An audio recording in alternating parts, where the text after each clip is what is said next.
Hi, so this is a very quick video to show you if you're changing your windscreen wipers on your car, your VW Polo GTI, and actually most VWs, you will basically you want the wipers to come up to the middle, pointing upwards.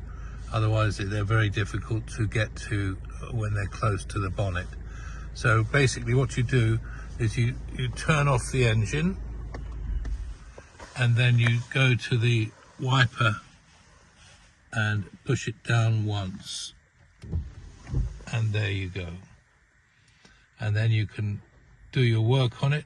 Now when you take off the windscreen wipers, be very careful, because there's a very strong spring here and here. So it's best once when you're removing this is to put a piece of cloth underneath this.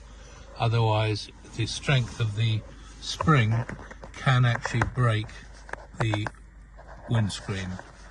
So be warned, but this will make your life a lot easier when changing the windscreen wipers. Thank you very much. Please like this video if you do like it, and subscribe to my channel. Thank you very much, and have a happy Christmas.